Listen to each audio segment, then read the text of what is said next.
Good morning. We're here with Kirklees local TV from Huddersfield. It's an honour to actually have some sort of media attention and for Kirklees local TV to actually step into the breach. It's going to push us where we need to be. I'm Horace Barnes. I'm the chairman of the WAWI West Indian project, and it talks about 500 years of West Indian history that belongs in British history. And what we're trying to do is to get it back where it belongs, to integrate it, and to make sure everybody understands how valuable each other is to one another.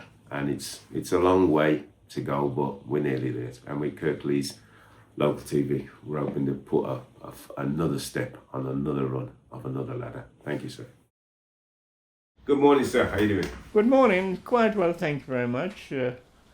With the exception of the weather that keeps me alive, put it that way. There you go, sir. Sorry to take you back a bit. We are going to go way back, I'm sorry to say. Along with men from the West Indies in the 1939 onwards, you decided that you would join the war effort. And that was about 1943, is that correct, sir? That is correct.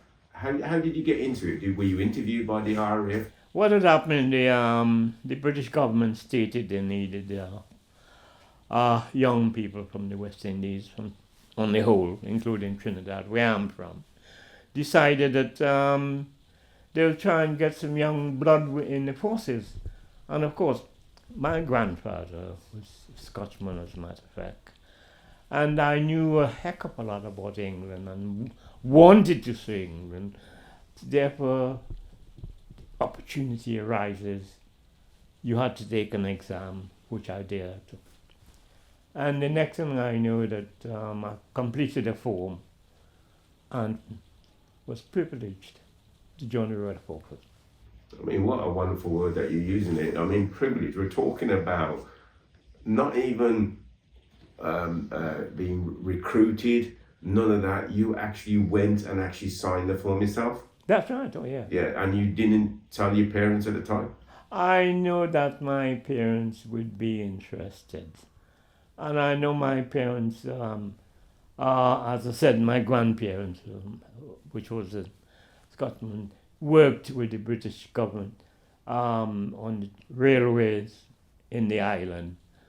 I know they would not object, so it was an easy access to me, having to join at the time. To join the Royal Air Force. So we're now going to sort of go a little bit deeper, I hope you don't mind. No, one of the reasons for this interview is that people will say to you, what did you do in the war?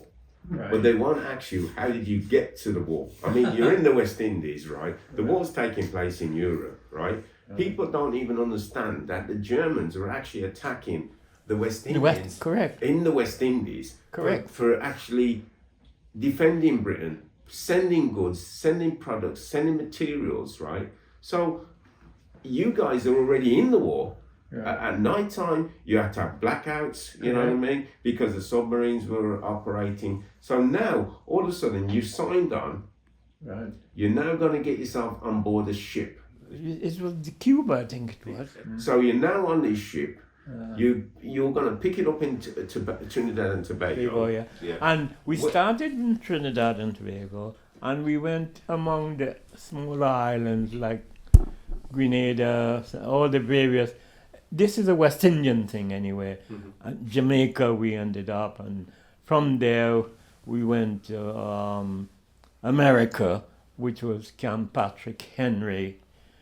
That's one of the southern states of America. That was our first training place. So it then goes around all these islands, right? Yeah. Which are all equated to or belong to the British Empire at that time. That's right. Yeah, right, and then later would become the Commonwealth. Right. You're now meeting more and more people of West Indian descent who are British citizens. They all are. Yeah. Your passport was?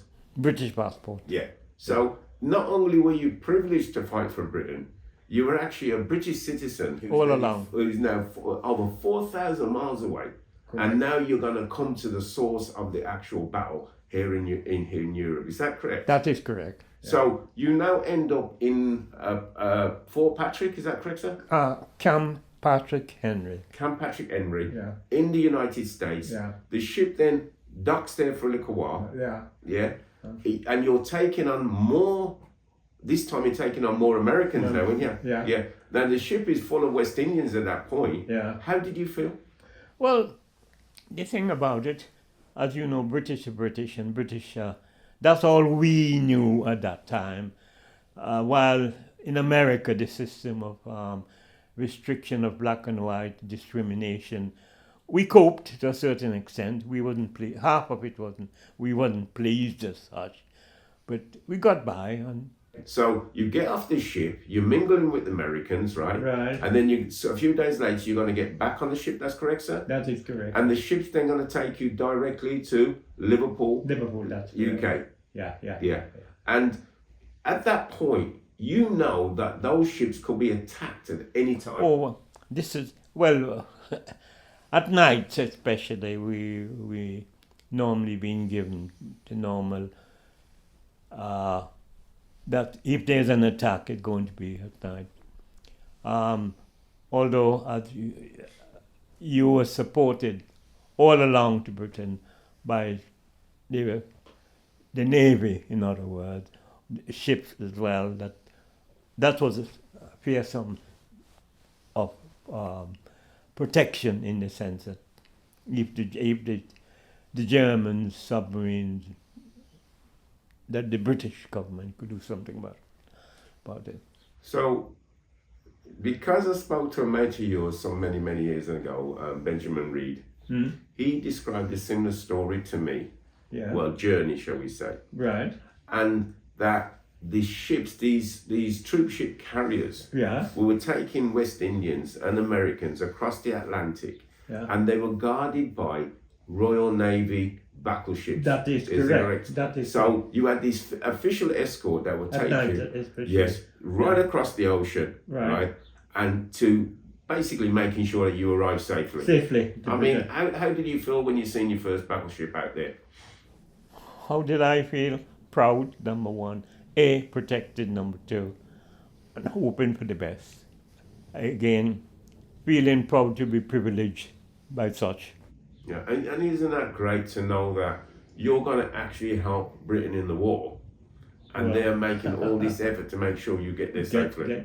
Yeah, correct. So you now arrive in Liverpool. Right. Where did you go after that, please? We went to a place by the name of Hummonbymore Filey, where we did our square bashing, more or less. Could you explain what square bashing is? It's a form of giving us a full report of what's it like being in the army, training,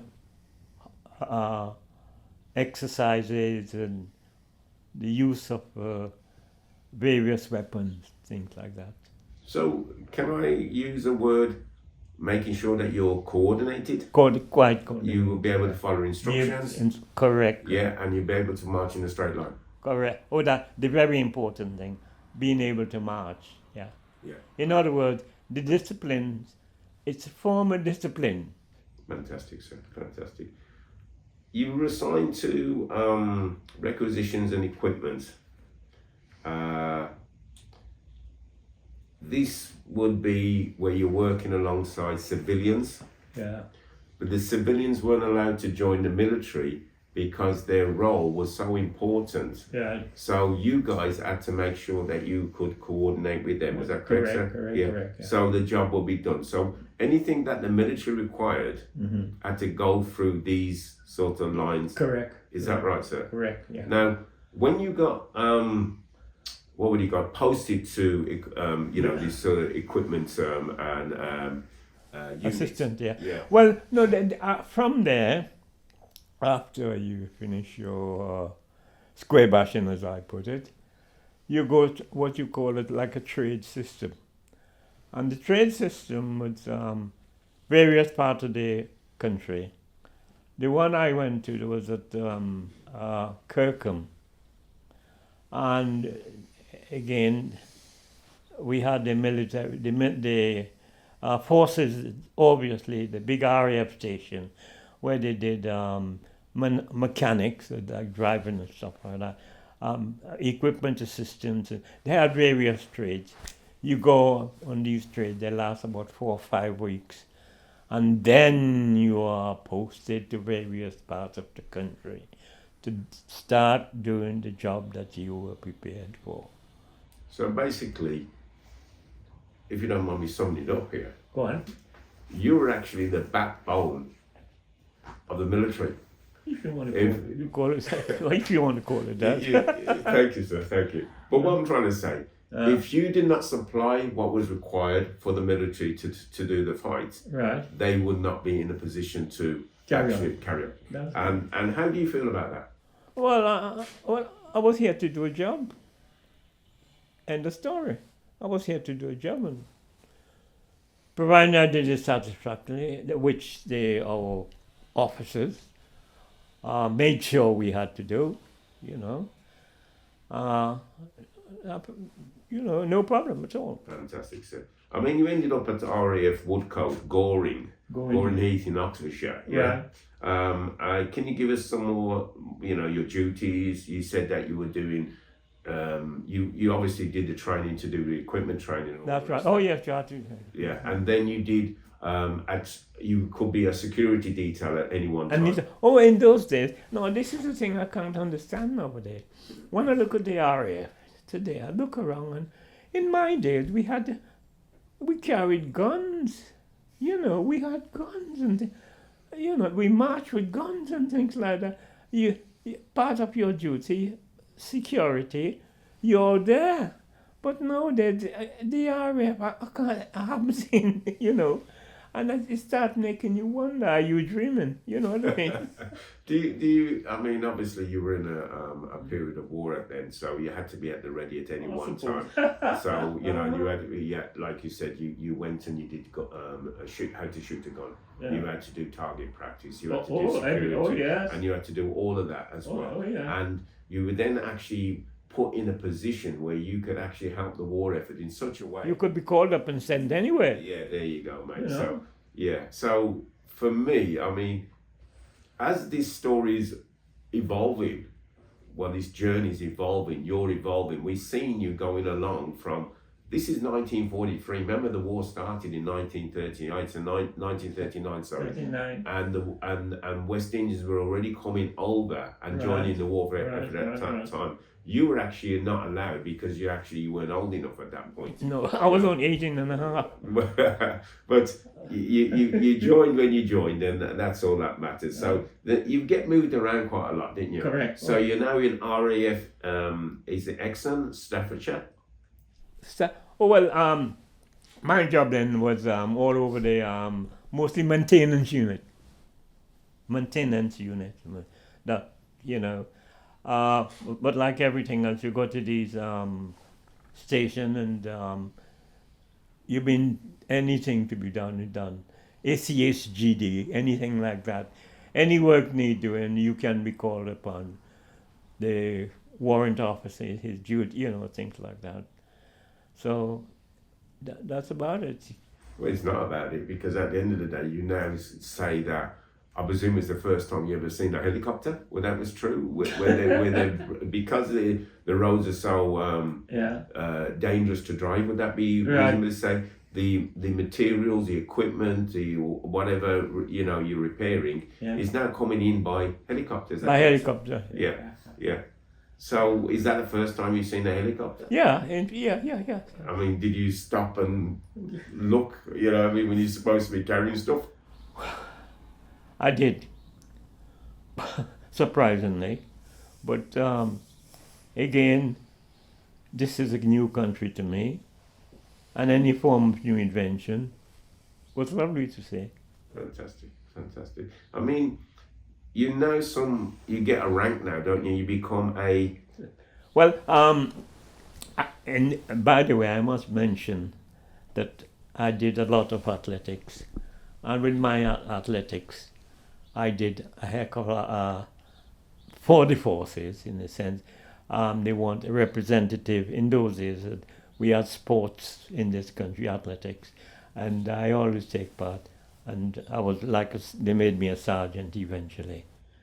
You know. So when did the athletics take sort of commence? Would we say was it a year after you joined? Or? Well, I've always been an athlete. Yeah, I've well, always here kept they are. Yeah. Oh yes, when you settle in, you know what you're doing, that sort of thing. That is correct. Yeah. So how was that put to you? Did you say, is there any athletes here? Anybody want to do boxing? Oh, if you remember, if it was traced back, we had the great MacDonald Bailey in those days. You know, the great Arthur Wint in those days, and you know, so you know, it was privileged to know that I was one of those international in those days. So that's incredible, isn't it? A war's going on, Yeah. and when they believe it's quiet, Yeah. then they supply some sort of entertainment, some sort of Well, they've always been. relief to relieve the pressure and the. Well, if I find the forces have always done that. They don't, as you got so much on your plate at the time that they try to ease by having the various sports, entertainment, you know, to keep you going. Okay. Yeah. Your job as a sergeant was to rubber stamp jobs. So a job will come in, something to be fixed. You look at it and you would give it that seal of approval. Is that correct? Well, I'll definitely. That's my job. So without you rubber stamping that thing, that job may never finish. Oh, don't say that, for heaven's sake, no. Oh, it will be finished by somebody. No. Oh, no, I disagree there. Because in the forces, nothing like that. It have to be done. It's have to be done. We understand that. Yeah. Can I ask you then? I don't know if I'm gonna jump too far here, but if a plane came in, it was damaged. Your team, would then assess the damage. That's right. And it allows you to find the necessary form to make sure whatever it is. So whatever repairs that was needed on that plane have to be done. Have to be done. The form have to be produced. Yes. That's it, And then once you rubber stamp that form, that plane gets prepared, gets repaired, and then it's back in the air. Is that correct, sir? That's correct, yeah. What was the time schedule for that? You haven't got a time schedule. It's got to. No, you haven't got a time schedule. The job just have to be done. Okay. As quick as possible, regardless. So, if I ask then, that plane has got to be turned around in a certain time, like 24 hours? That would be on. Nothing to do with me. The bigger boss will. That's their job. That isn't my job. Okay. So the plane will come in. It's damaged. It's assessed. Form the necessary form. You form the excess and bang, bang, and it's repaired and it's back. That's the duty of your. Yeah, oh my gosh, man. I mean that's a big responsibility, isn't it? Well, it's a job, so you can, that's what it's all about. Is that? I mean, for us to hear what you've done and what your colleagues have done, that generation that done, you know, it for us it's awesome, you know. But for you guys, it's just like it's a job. A day. That's what you're there for. A day at the factory. I mean, it's incredible. But thank you for that, sir. I mean, really, really. I mean, we're just impressed, and you know, sometimes we don't express that enough to your generation to say what you've done. And for those who are following your footsteps, need to know this information, and that's the reason why we're here today. All right. So now it's the end of the war, sir. Right. Your final posting is gonna end you up where? Your final posting, once the war is done. Right. Your posting is to RAF Burton. What is that, sir? Oh, right. The government, with the bright ideas at that time, decided before you go back into Civic Street, they decide on your trade before you came in to make sure when you go back you're up to date, sort of thing. So I went to Burton Wood, and that's where I met my wife, the girl at. And I went to in Warrington, which is Burtonwood. I met this girl, and she was in those days. She did shorten and typing and sort of thing. She teaches sort of thing, and my trade was I worked with the Trinidad and Tobago printing office, so I had to be able to do the same thing sort of thing. And they gave it the necessary, again, try and bring you up to scratch sort of thing, and before you leave the forces. So basically, you retrained. To a certain extent, yeah. And for you preparation, you already had the skill. Yeah. So you could either enhance the skill or get another skill. Yeah. Is that correct, sir? That is correct. Okay, so we're now in the actual realms of you deciding that you're courting. Is that correct, sir? I didn't know you called it that. Yeah. Well, anyway, you've seen this lovely young lady. Her name was Mary, and But the only trouble is would it be fair to say that the West Indians were encouraged to go back? Oh, well, I can't answer that one. The war over and everybody wanted to go back home, feeling pleased for what they have done, sort of thing. But the government, they were quite good in the sense that before you go back, they're going to put you back in your old trade. So when you get there, it is new, so you're more or less up to date with what's going on. Oh, that's fantastic, because again, the information that we're getting is the opposite, you know what I mean? Some people were encouraged to go back, you know what I mean? Right. But really and truly, we had the choice to stay here, right, or to go back. Now, you are in the pre-Windrush period now, because Windrush hasn't even happened yet. No, no. You've now gone back to the West Indies. Yeah. And did you get your old job back? Oh yes, it was waiting for you. You left the job there. You go back direct. Oh yeah. But I expected more than they offered me, and I thought to hell with this. Instead of that, I came back because I knew the opportunity here was bigger and greater, and I came back, got married then. And this was in 1950. I got married then. Lived in a place in Oldbury, the Wolverhampton New Road. There was a big place there, and the name of the firm was Ackles and Pollocks. It's today called Tube Investment. Yeah, it was a big company right. there. Yeah. I worked in the laboratory there, testing again, and then from there I went. I even went to another company that did. They were building the M1 then, doing the M1, and I did also I did some work with them in this and testing the concrete, stress and strain of the concrete, the mixture and things like that for a while.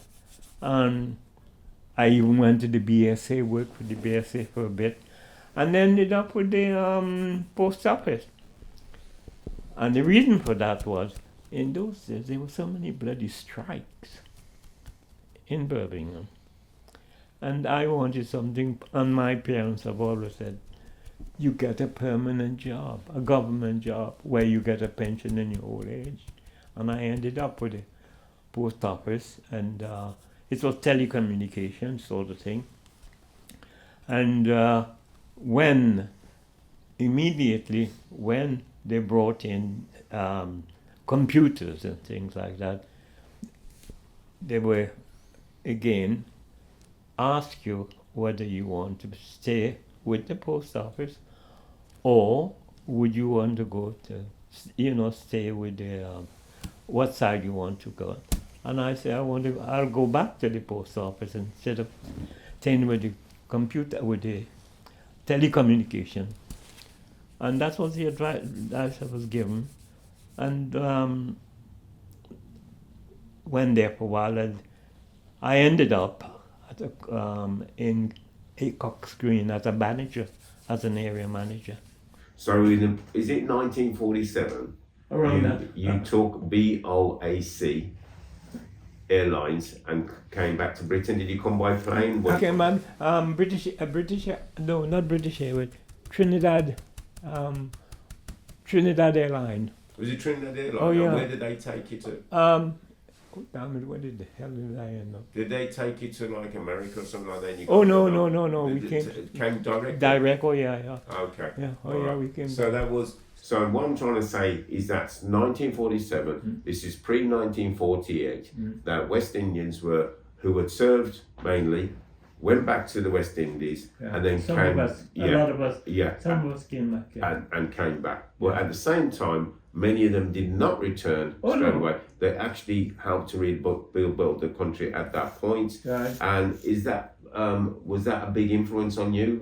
That Britain needed rebuilding, Britain needed Well, yes, but again, with the technicians and with technology as it is, I take it for granted. Britain got to know how. And as you said, I know a lot of people, friends came back and work, and places like the hospital, on the roads, Well, the major companies. Yeah. British. Yeah. Well, it wasn't called British Land. It was called Leyland or Ashley. That's right. Or something like that. Yeah. I mean, just to help people understand a little bit, before the post office business, it was called the GPO, correct? GPO. Yeah. And then the government decided to split it. Yeah. Yeah. And the BT, which is the communication side, was going That's to go right, to one BT. side, and the new side was going to be the post office. Post side, office. That's correct. And you then went to the post office side, and you became an area manager. Yeah. Wow. I had about 20 years at Acock Green as a manager. Yeah. How many years total did you do in the post office? I would I've got a list upstairs, but I've got something up there thanking me for at least 20 years. Wow. So I mean, we're going to sum up now, or just bring it to a close. As usual, it's brilliant being in your company. The question I was going to ask was a simple one. Would you do it all over again? Definitely. Thank you. Oh, definitely. No problem there. On the whole, I've had a fantastic life. I've had a fantastic married life.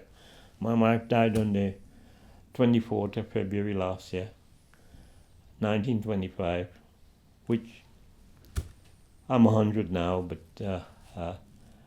nothing else I could do. I'm a lonely man. That's all I could say. I'm a lonely man.